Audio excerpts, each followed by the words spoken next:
دلوں پہ آئے گا. ٹھیک ہے جی. اچھا جی، اگلا جو اہم قدم ہے وہ ہے جی تورات کا سب سے گہرا بھید. تورات کے اندر جتنے بھی بھید ہیں نا جی، جتنے بھی بھید ہیں، تمام جوڈائزم یہ مانتا ہے کہ ریڈ ایفر ان سب میں سے بڑا بھید ہے، اور اس کو سمجھنا کسی انسان کے بس کی بات نہیں سوائے دو کی. ایک ہے جناب موسیٰ اور دوسرا ہے جناب مسیح. ٹھیک ہے جی. وہ خود مانتے ہیں کہ دو لوگوں کے علاوہ کوئی شخص اس کو سمجھ نہیں سکتا پورا. جتنی سمجھ تورا سے آتی ہے اتنا یہودی سمجھ لیتے ہیں، باقی اس کے اندر جتنی گہرائی ہے. اور بعض ربائی تو قدیم یہ کہتے ہیں کہ جتنی توریت کے اندر قربانیاں ہیں ان سب قربانیوں سے بڑی قربانی ریڈ ایفر ہے. یہاں تک کہ اس کے بغیر ہیکل نہیں اون ہو سکتی. ٹھیک ہے نا جی. اس کے بغیر ہیکل تعمیر ہونے کے بعد تعمیر ہو گئی، بن گئی، نقشہ کھڑا ہو گیا، سب کچھ آپ نے کر لیا، اگر آپ کے پاس ریڈ ایفر نہیں تو آپ ہیکل میں سروس نہیں کر سکتے، آپ ہیکل میں کام نہیں کر سکتے، ہیکل میں مذبح جو ہے وہ اون نہیں ہو سکتا. میری بات کو سمجھے جی. ریڈ ایفر اتنا بڑا جو ہے وہ حصہ ہے تورات کا، اتنا بڑا بھید ہے. سو توریت کا سب سے گہرا بھید احبار 25 باب آیت نمبر 18 اور 19 میں یوں لکھا ہے: سو تم میری شریعت پر عمل کرنا اور میرے حکموں کو ماننا اور ان پر چلنا، سو تم اس ملک میں امن کے ساتھ بسے رہو گے، اور زمین پھلے گی اور تم پیٹ بھر کر کھاؤ گے اور وہاں امن کے ساتھ رہا کرو گے. اچھا سوری جی، لائٹ چونکہ کم ہے نا ادھر، تو اس لیے میں لفظ مجھے صحیح دکھائی نہیں دے، اس لیے تھوڑا ڈسٹربنگ ہو جاتی پڑھنے. اچھا جی، یہاں پر لکھا ہے کہ تم میری شریعت پر کیا کرنا؟ عمل کرنا، میرے حکموں کو ماننا اور ان پر چلنا، سو تم اس ملک میں امن کے ساتھ بسے رہو گے، اور زمین پھلے گی اور تم پیٹ بھر کر کھاؤ گے اور وہاں امن کے ساتھ رہا کرو گے. اچھا، اسرائیل ریڈ ہیفر کو توریت کا سب سے گہرا مائمہ سمجھتا ہے. اس کا حکم جو گنتی 19 باب میں پایا جاتا ہے، اس کا تعلق بائبل کے آرڈیننس اور قوانین کے زمرے میں ہے، جس کو عبرانی میں خک کہتے ہیں. کیا کہتے ہیں؟ خک. اور سیگا جمع میں خوکیم کہتے ہیں. خوکیم اور مشاپتائم سے مختلف ہے. خوکیم جو ہے وہ مشاپتائم کے قوانین سے مختلف ہے. یاد رہے کہ تم مشاپتائم. آپ کی آواز کٹ رہی ہے جی. آواز صحیح آ رہی میری ابھی؟ اب تو آواز صحیح آ رہی ہے جی. بڑی معذرت، میرے خیال میرے انٹرنیٹ کا کوئی ایشو ہے. تو اچھا جی، تو ہم تھے جی، میں آپ کو یہ بتا رہا تھا کہ خوکیم اور مشاپتائم سے جو مشاپتائم ہے وہ خوکیم سے مختلف ہے. ٹھیک ہے جی. مشاپتائم کچھ ایسے قوانین ہیں جو چوری، قتل، رشوت لینے وغیرہ سے منع کرتے ہیں. ٹھیک ہے جی. لیکن خوکیم جو ہیں وہ دراصل قربانی یعنی ریڈ ایفر کے ساتھ منسلک احکام جو ہیں وہ یعنی شرع جو ہے وہ تعلق رکھتی ہے.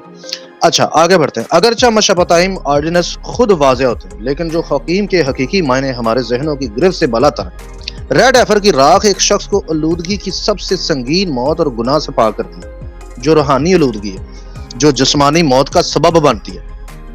ٹھیک ہے جی.